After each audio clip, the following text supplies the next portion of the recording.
Well, hey everyone, Jonathan here. I want to say hi both to those of you that are part of our campus here in Lancaster, the Desert Vineyard Church. I also want to say hello if you're tuning in up in Tehachapi and if you're a part of the Tehachapi Mountain Vineyard. I want to share a few thoughts on how we're thinking about reopening as a church. And most of this will apply most specifically to Lancaster, but it also, our thinking I think applies both places, but we might be on slightly different timelines. The context for this, of course, is that a lot of emotion is bubbling over right now over this question of when do we return to church. And so the state and county officials have asked all large gatherings to stop, and they've laid out kind of a slow, gradual plan for returning. But this week, 1,200 pastors signed a petition and sent it to the governor saying that they want to reopen at the end of this month, and they're going to go ahead and do that. And then yesterday, President Trump did a press conference where he called all houses of worship essential and encouraged all houses of worship to resume services this weekend.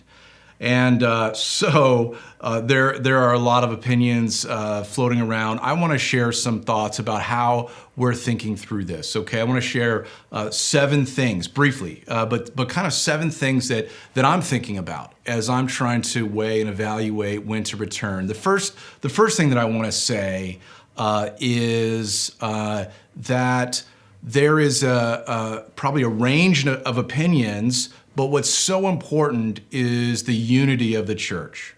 And so what I'm going to do is lay out some thoughts about why we are not reopening right away. But I know that many other pastors have the conviction that that is what they think is the right thing to do. I am in no way trying to tell other pastors what to do. I'm not trying to kind of put a shot across the bow or try to, pastor other pastors. I want to extend grace and freedom to disagree to others for the sake of unity. And I want to simply respond about the church that God has called me to lead. And so what follows here are my thoughts on why our church is not going to reopen right away. Okay, my next thought is that this is not a religious liberty issue. This is a public health issue. A lot of people are thinking, oh, it's the government reaching in and stopping us from our ability to have church. I don't see it that way at all.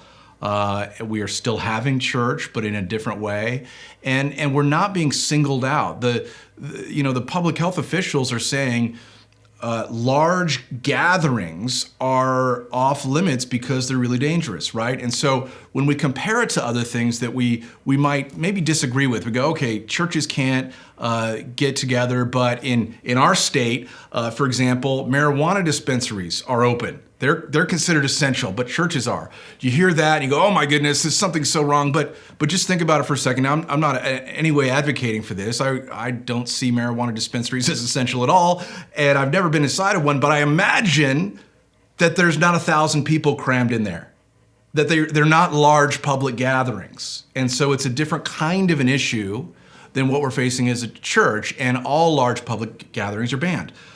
Sports and concerts and all those kinds of things. And so it's a category of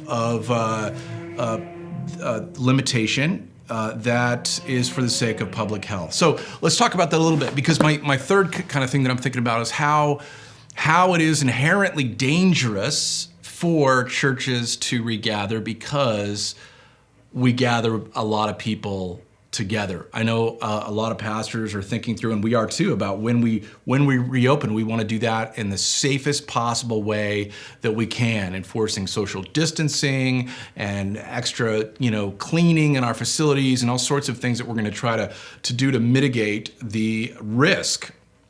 But make no mistake, there still is a risk. There's still people that break the rules. There's still a risk of just gathering a lot of people together in the same space. And if we pull back and just look at some of the data, a couple things I want to just point out. There's a church in Texas and a church in Georgia that prematurely opened. They said, we're going to do it. And then within 2 weeks, they closed down because they became hotspots of COVID-19. I don't want that to happen to us, right? It's a difficult thing.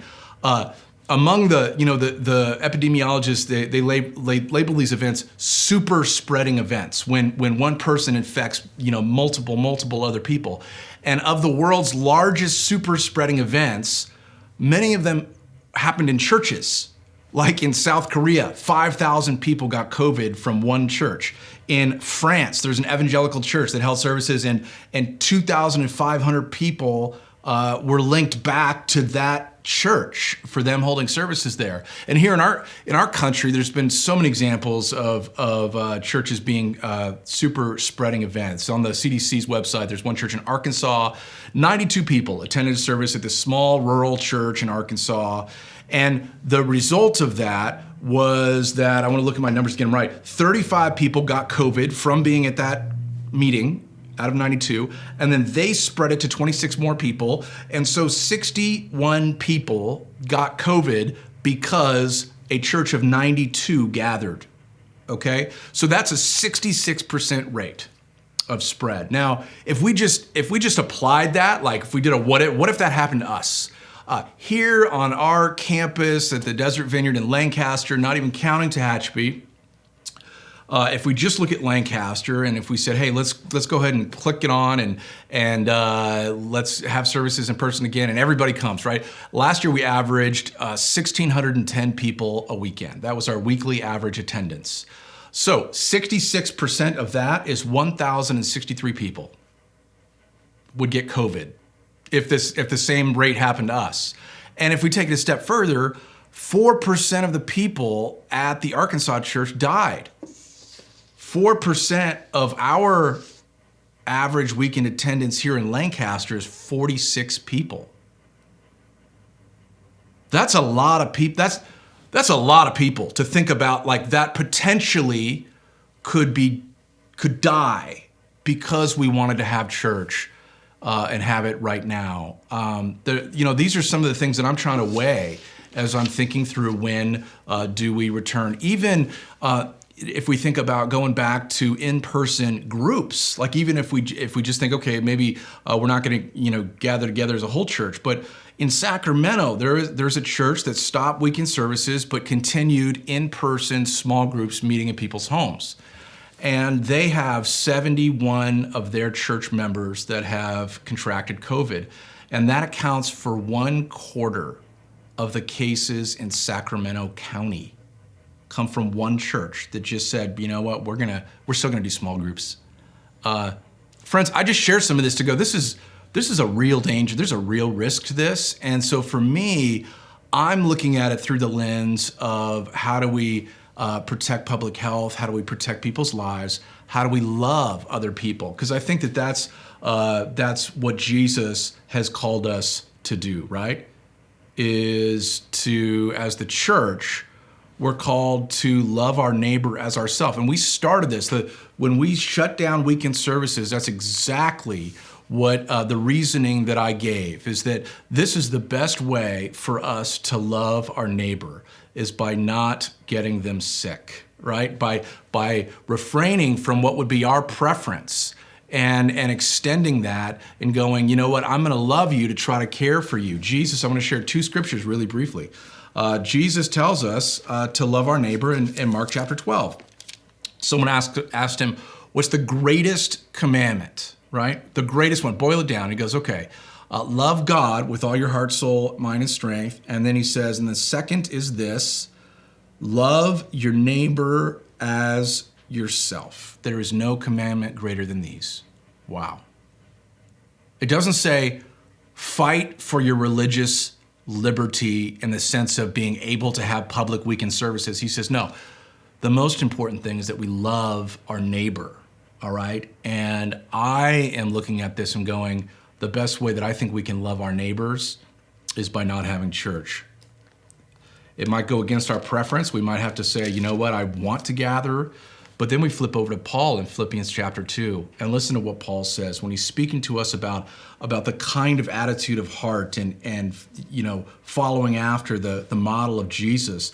He says, do nothing out of selfish ambition or vain conceit. Rather, in humility, value others above yourselves, not looking to your own interests, but each of you to the interests of others.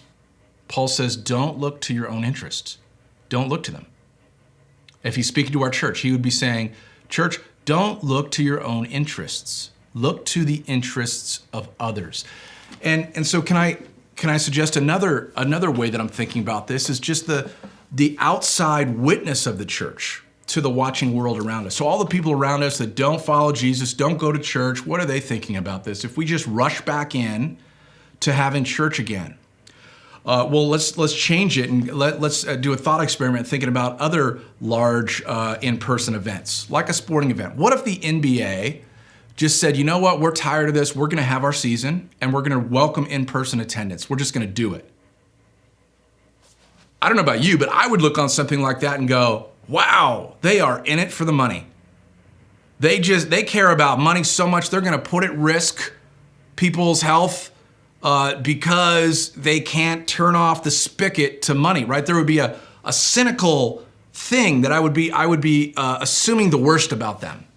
And friends, if churches just rush back into going, hey, you can't tell us to stop having church, and we all rush back into holding public weekend services, I don't think that that's going to help our witness to the watching world, people around us that don't come to church, that don't read the Bible, that don't follow after Jesus, and are watching what we're doing. I think it would harm our witness.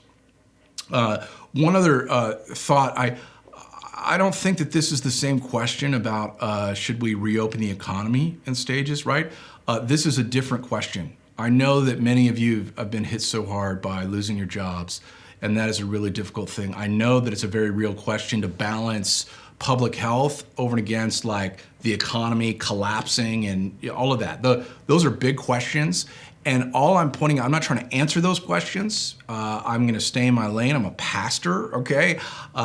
And what I'm saying is this question of should we reopen church is a different one than the economy, because the church is not a business. There is going to be no economic activity that is generated by us gathering together as the church in this building. I just want to point out that that's an entirely different question. I know that many of you, that's a big question in your mind. But friends, let me just close by saying this. The church has not been shut down.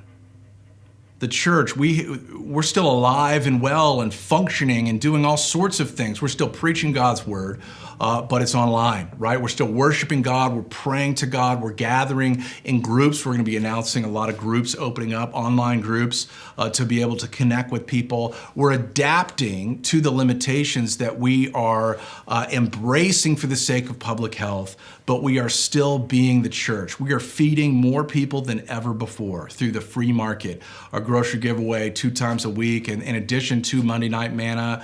We're running on all cylinders, just being the church and loving our community.